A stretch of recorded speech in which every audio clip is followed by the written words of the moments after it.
मशहूर कारोबारी और कांग्रेस सांसद प्रियंका गांधी के पति रॉबर्ट वाड्रा एक बार फिर चर्चा में आ गए हैं। दरअसल रॉबर्ट वाड्रा को ईडी ने हरियाणा के शिकोहपुर जमीन सौदे में मनी लॉन्ड्रिंग मामले में समन भेजा है। वाड्रा पैदल ईडी दफ्तर पहुंच गए। इस कदम को कई लोग उनके साहसिक तेवर और संभावित राजनीतिक एंट्री का संकेत मान रहे हैं। ईडी ने वाड्रा को 8 अप्रैल को पहला समन भेजा था, लेकिन तब वो पेश नहीं हुए। इस बार उन्होंने न केवल इस समन का जवाब दिया, बल्कि पैदल दफ्तर पहुंचकर एक सशक्त संदेश दिया।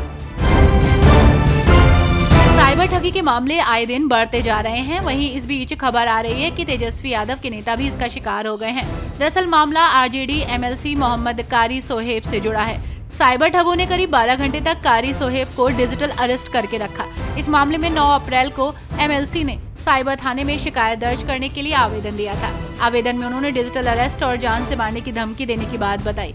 घटना अब जाकर सामने आई है। इस मामले में शिकायत दर्ज हो गई है। कांग्रेस नेता रणजीत सुरजेवाला ने हिसार एयरपोर्ट और यमुनानगर बिजली परियोजना को लेकर सरकार पर निशाना साधा। उन्होंने प्रधानमंत्री और मुख्यमंत्री से 10 सवाल पूछे, जिसमें एयरपोर्ट की स्थिति, परियोजनाओं में देरी और भ्रष्टाचार के मुद्दे शामिल हैं। सुरजेवाला ने कहा कि सरकार कांग्रेस के कार्यों को अपना बता रही है और विकास के नाम पर जनता को गुमराह कर रही है। पटना नगर निगम ने शहर में मॉडर्न टॉयलेट बनाए हैं, जो कि चर्चा का विषय बने हैं। दरअसल टॉयलेट में हाईटेक सुविधाएं और साफ सफाई का विशेष ध्यान रखा गया।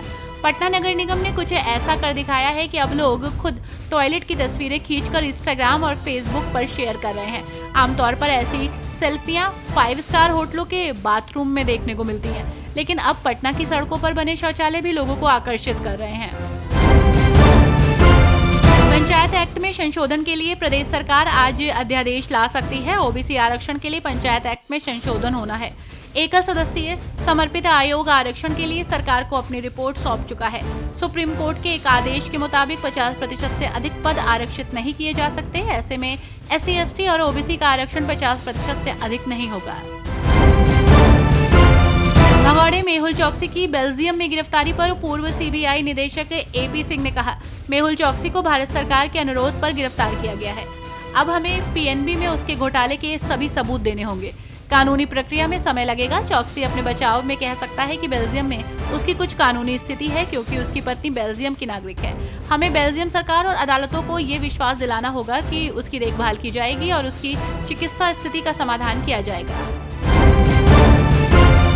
वक्फ कानून को लेकर बंगाल में हुई हिंसा पर सियासत गर्म है, तो वहीं इसी बीच इस मामले को लेकर प्रियंका चतुर्वेदी की प्रतिक्रिया आई है। इसे लेकर उन्होंने कहा, बिल के विरोध में पश्चिम बंगाल में जो कुछ हो रहा है वो ध्रुवीकरण का सबसे भयानक रूप है, जिसमें अंततः हर पक्ष को नुकसान ही उठाना पड़ता है। संसद में पारित किए गए वक्फ बिल को लेकर जिस तरह से हिंदू समुदाय के घरों को निशाना बनाया जा रहा है, वो अत्यंत शर्मनाक है। झारखंड मुक्ति मोर्चा के नेता मनोज पांडे ने झारखंड के मंत्री हफीजुल हसन की अंबेडकर जयंती पर की गई टिप्पणी पर विवाद खड़ा करने के लिए भाजपा की आलोचना की है। उन्होंने कहा कि वह किसी ऐसे व्यक्ति को निशाना बना रहे हैं जिसका कोई एजेंडा नहीं है। मनोज पांडे ने कहा कि हमारा मानना है कि ये कानून सही नहीं है, उसके खिलाफ प्रस्ताव लाया गया है।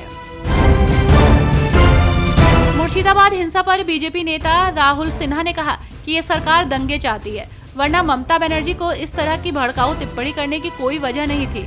ममता बनर्जी ने वक्फ संशोधन विधेयक पर सबसे भड़काऊ बयान दिया और उसका नतीजा सभी भुगत रहे हैं। उन्होंने समाज के कार्यक्रम में सांप्रदायिक तनाव पैदा करने की कोशिश की ताकि रामनवमी पर दंगे भड़के। जब रामनवमी पर उनकी योजना विफल हो गई तो उन्होंने हिंसा भड़काने के लिए वक्फ को हथियार के रूप में इस्तेमाल किया। इस वजह से मुर्शिदाबाद में हिंसा भड़की। दिल्ली की राउज एवेन्यू कोर्ट ने भाजपा सांसद बांसुरी स्वराज को आप नेता सत्येंद्र जैन की पुनरीक्षण याचिका पर जवाब दाखिल करने के लिए 4 सप्ताह का समय दिया है। उन्होंने स्वराज के खिलाफ अपनी मानहानि शिकायत को खारिज करने के मजिस्ट्रेट के कोर्ट के आदेश को चुनौती दी है। तो वहीं आपको बता दें कि अगली तारीख 14 मई है।